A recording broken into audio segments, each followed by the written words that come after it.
Hey guys, Sanjeev here. Welcome back to my channel. और आज मैं डिवाइन पर्सपेक्टिव का 24th पार्ट एक्सप्लेन करने जा रहा हूँ। गाइस, मेरी वीडियो अगर आपको जरा से पसंद आती है तो प्लीज आप मेरी वीडियो को बस अपने एक दोस्त से शेयर जरूर कर देना। तो चलिए बिना किसी देर के शुरू करते हैं आज के वीडियो।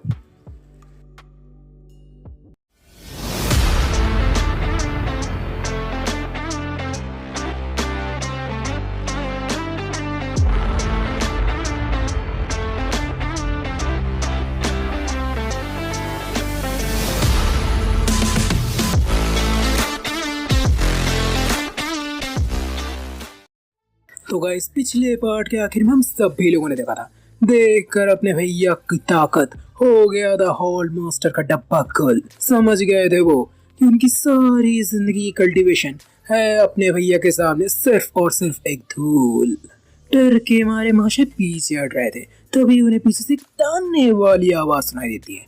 अबे तू तो इतना बड़ा वॉरियर है, लेकिन एक दूसरे लड़के के सामने अपनी पैंट गीली कर दी। ये सुनकर तो ज़ैंग युतियान का ईगो हर्ट होता है।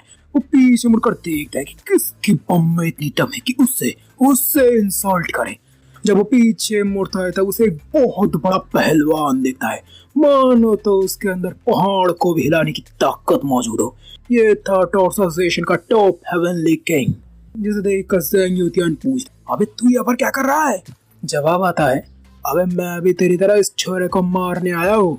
ज़ैंग युतियान को पता चल चुका था कि अपने भैया के सामने भाई साहब की कोई औकात नहीं है, इसलिए वो तुरंत मान जाते हैं। इसके बाद ज़ैंग युतियान के सभी साथी और हेवनली किंग मिलकर तैयार हो जाता है अपने भैया और उनके साथियों का सामना करने के लिए। हेवनली किंग को देखकर तो अपने भैया के साथियों के माथे पर पड़ चुका था बल, क्योंकि उन्हें पता था कि उसके दुश्मन कर सकते थे उनके साथ छल।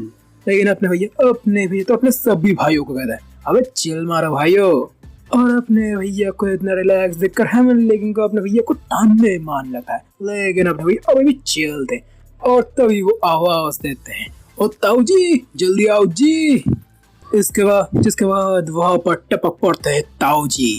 इस बार ताऊ जी का ऑरा बेहद स्ट्रॉन्ग लग रहा था, जो ऑरा अब तक छुपा गया था। ताऊ जी का इंटेंस ऑरा देख अपने भैया को छोड़कर सभी भौचक्के रह जाते हैं।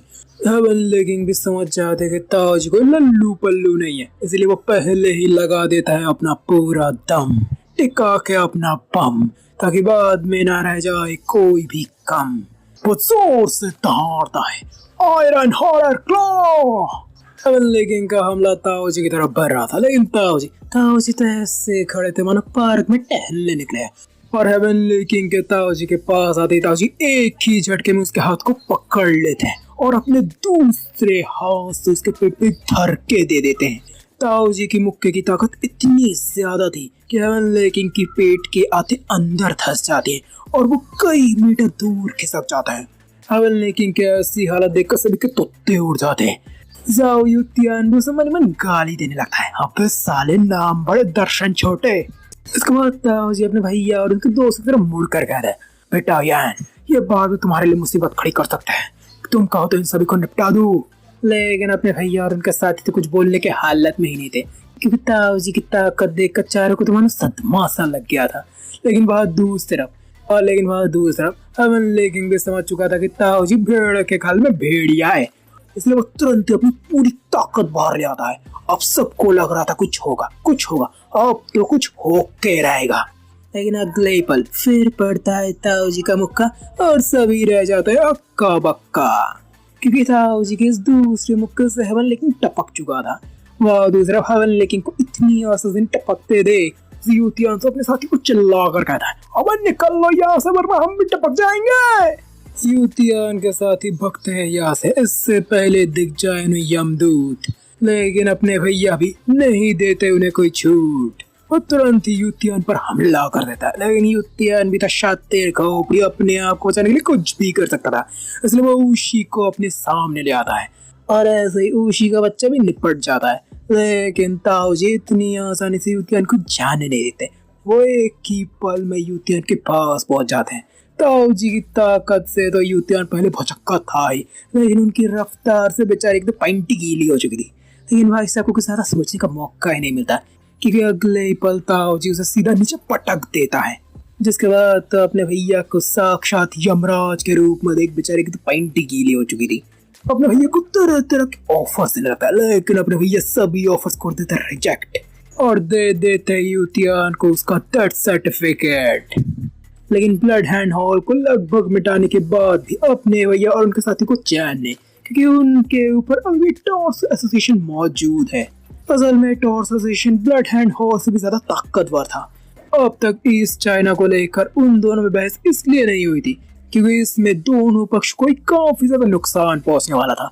अब जब ब्लड हैंड हॉल लगभग तबाह हो चुका है, तब ये बहुत ज्यादा चांसेस है कि टॉर्स एसोसिएशन अब पूरे ईस्ट चाइना में कब्जा करने की कोशिश करेगा। इसलिए अपने भैया और उनके साथियों को भी और ज्यादा लोगों को अपने साथ जोड़ना पड़ेगा और पहले से ताकतवर बनना पड़ेगा। लेकिन मुश्किल ये थी कि अपने भैया को अभी भी कोई भरोसेमंद अल्केमिस्ट नहीं मिला था जो उनके फोर्स प्रिस्क्रिप्शन से एक अच्छी गोली बना सके।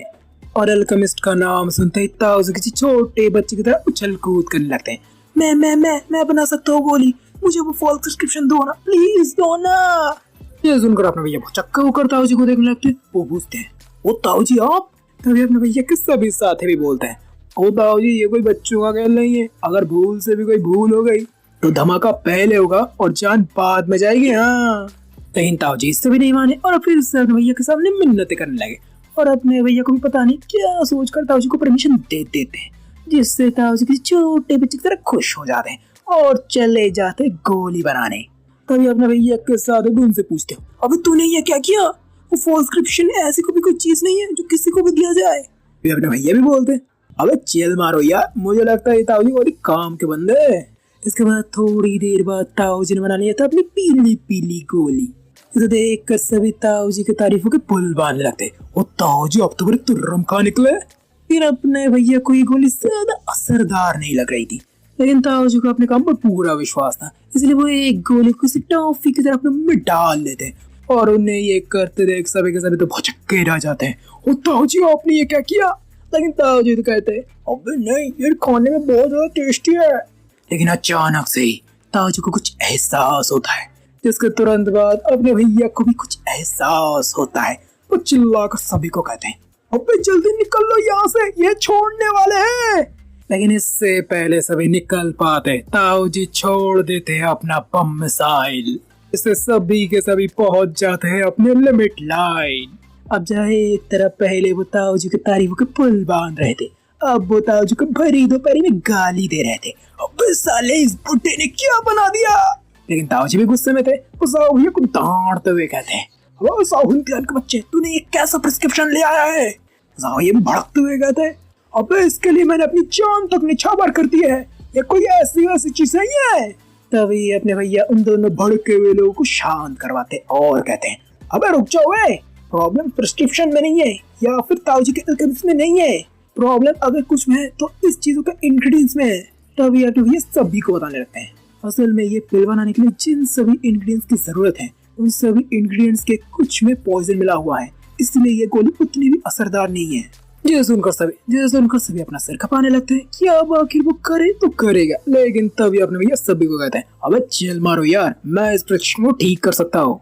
असल में अपने भैया के घोस्ट मेडिकल स्किल के अनुसार इस दुनिया के सभी चीजें एक दूसरे से जुड़े हुए हैं, जिसके ऊपर काफी गहरी नॉलेज है और इसी के मुताबिक अपने भैया इस प्रॉब्लम को सॉल्व कर सकते थे और कुछ ही देर में अपने भैया ये कर भी देते हैं, जो कुछ और नहीं था घोड़ों का पेशाब, जिससे ये फॉर्मूला हो सकता था कामयाब।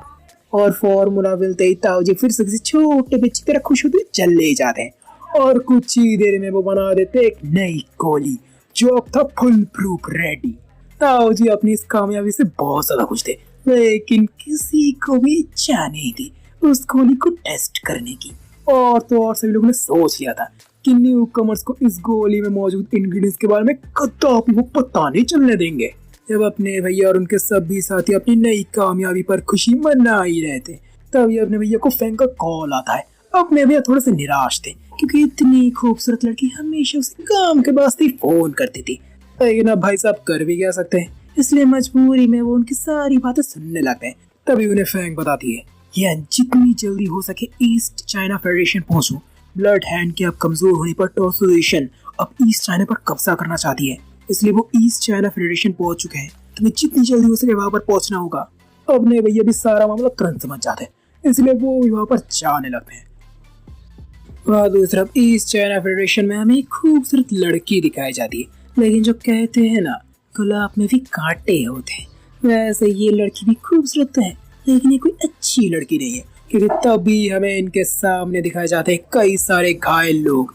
ये कोई और नहीं, ये थे ईस्ट चाइना फेडरेशन के लोग जो अभी बुरी तरह से घायल थे।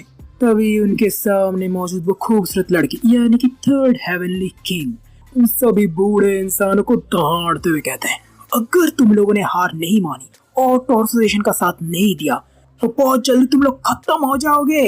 लेकिन ईस्ट चाइना फेडरेशन के प्रेसिडेंट लिंग चैंगलो अभी भी हार मानने के मूड में नहीं थे।